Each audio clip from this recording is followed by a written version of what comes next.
Back to my channel. मैं आपके लिए आया हूं फिर से एक रिजल्ट के बारे में बताने, एक कंपनी के रिजल्ट के बारे में आपको डिटेल में समझाने के लिए। आपको पूरी वीडियो ज़रूर देखनी है और जानना है कि कंपनी के बारे में रिजल्ट के साथ साथ और ज़रूरी अपडेट क्या हैं और कंपनी के सारे फंडामेंटल डिटेल क्या कंपनी में नेगेटिव पॉजिटिव आपको सब डिटेल में समझाऊंगा। उसके लिए आपको पूरी वीडियो देखनी बहुत ज़रूरी है। तो चलिए बात करते हैं सबसे पहले कंपनी के रिजल्ट के बारे में। कंपनी का नाम है एस्ट्रल लिमिटेड और ये कंपनी का जो रिजल्ट आया है, जो आपको जितने भी फिगर्स दिख रहे हैं सारे मिलियंस में, आपको करोड़ में कन्वर्ट करके देखने हैं और समझने हैं। तो सबसे पहले बात करते हैं कंपनी के जो क्वार्टरली रिजल्ट के सीक्वेंस के बारे में। तो ये आपको दे सकते हैं, ये सितंबर क्वार्टर का इस वाले, ये पिछले साल के 2023 के सितंबर क्वार्टर का है और ये जून क्वार्टर का है। यहाँ पे आपको देखने को मिल रहा होगा कंपनी का रेवेन्यू। कंपनी ने जो है 1376 करोड़ का 76.40 करोड़ का रेवेन्यू किया था पिछले सितंबर क्वार्टर में, जो इस बार थोड़ा सी मतलब फ्लैट ही आपको बड़ा भी नहीं है, फ्लैट ही है, हल्का फुल्का ही 1389.20 करोड़ का यहाँ पे आपको इस सितंबर क्वार्टर का देखने को मिल रहा होगा। स्लाइटली इंक्रीमेंट है, मतलब 2-3 करोड़ का, इससे ज़्यादा कोई फ़र्क नहीं है। अगर आप ईयर ऑन क्वार्टर की बात करें तो 1395.50 करोड़ का रेवेन्यू जो घट के हो चुका है 1389.20 करोड़। यानी कि क्वार्टर तो कंपनी के रेवेन्यू में गिरावट है, लेकिन ईयर ऑन भी कंपनी के प्रॉफिट में थोड़ा बहुत इंक्रीज है, लेकिन फ्लैट ही आप इसको समझें, ज़्यादा कोई बढ़ोतरी देखने को नहीं मिल रही है। तो कंपनी के रिजल्ट आपको फ्लैट देखने को मिल रहे हैं तीनों, क्वार्टरली भी और ईयरली भी। आप कंपनी के जो एक्सपेंस के बारे में हम थोड़ा बहुत बात करते हैं। कंपनी ने जो एक्सपेंस किया है 1199.60 करोड़ का पिछले सितंबर क्वार्टर में किया था, जो इस क्वार्टर में बढ़ के हो चुका है 1230.40 करोड़। तो रेवेन्यू तो भले कंपनी के फ्लैट रहे हैं, लेकिन कंपनी के एक्सपेंस ज़रूर बढ़ गए हैं, जिसका इम्पैक्ट कंपनी के प्रॉफिट में आपको देखने को मिलेगा। यहाँ पे ईयर ऑन ईयर कंपनी के एक्सपेंस काफ़ी ज़्यादा बढ़ते हुए देखने को मिल रहे हैं। और क्वार्टर की बात करें तो 1232.40 करोड़ का कंपनी का जो एक्सपेंस है वो थोड़ा सी घटा है। क्वार्टर स्लाइटली घटा है, कुछ खास नहीं घटा है। 1232 का 1230 हो चुका है, लेकिन ईयर ऑन ईयर कंपनी का जो एक्सपेंस आपको बढ़ते हुए देखने को मिल रहा होगा। बढ़ता तो कम एक्सपेंस बढ़ना कोई बुरी बात नहीं, लेकिन कंपनी के जो एक्सपेंस के साथ साथ रेवेन्यू नहीं बढ़े, रेवेन्यू तो फ्लैट देखने को आपको मिल रहे हैं। अब हम बात करेंगे कंपनी के जो प्रॉफिट ऑफ द पीरियड के बारे में बात करेंगे। यहाँ पे आपको देखने को मिल रहा है profit of the period tax takes काटने के बाद।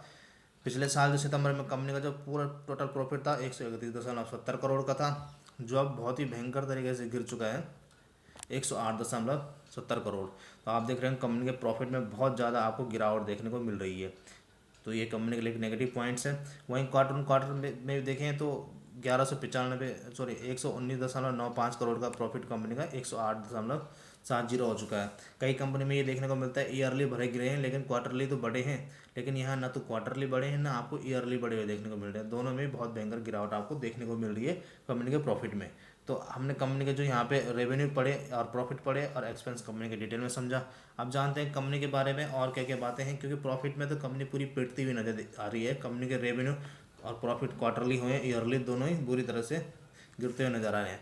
अब कंपनी के बारे में बात करते हैं और चीज़ों के बारे में। यहाँ पे आपको देखने को मिल रहा होगा कंपनी का जो शेयर होल्डिंग है, प्रॉफिट वगैरह भले कंपनी का गिर रहे हो, लेकिन जो कंपनी में जो FISDIS ने जो अपना विश्वास बना के रखा हो, यहाँ पे आप देख रहे होंगे कंपनी में जो FISDIS की अच्छी खासी होल्डिंग आपको देखने को मिल रही होगी 22% के आसपास, 22-23% के आसपास। और DIS यहाँ पे आपको देखने को मिल रहा होगा 12.48%। यानी कि कुल FISDIS का अगर हम टोटल करेंगे 34-35% आपको इसमें FISDIS देखने को मिल रहे होंगे। और ये जो है बहुत टाइम से आपको इसमें देखने को मिल रहा होगा, कभी थोड़ा कम होते हैं कभी थोड़ा ज़्यादा होते हैं, लेकिन 30-34-65% के आसपास इसमें FISDIS आपको देखने को मिल रहे होंगे। यानी कि FISDIS और इसके प्रमोटर का कंपनी पे बहुत अच्छा विश्वास देखने को मिल रहा है, भले कंपनी का प्रॉफिट गिर रहे हैं।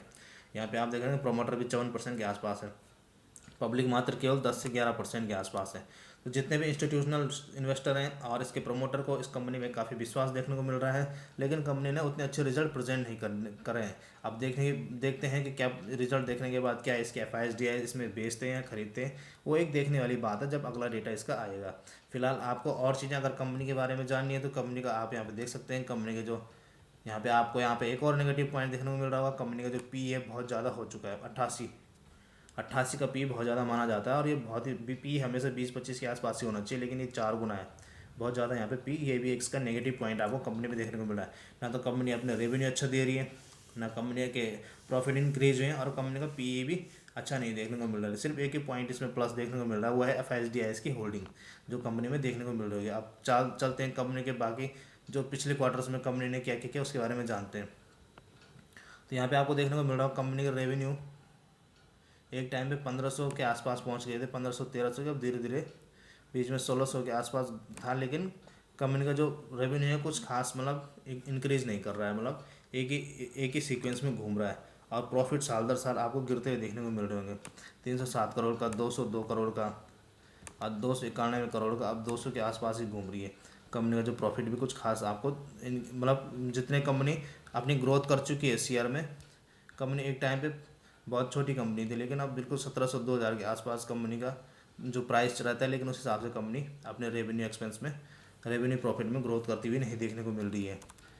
तो इस वीडियो में इतना ही, और इसी तरह के और अपडेट्स के लिए और रिजल्ट जानने के लिए मेरे चैनल को लाइक और सब्सक्राइब करें। Thank you.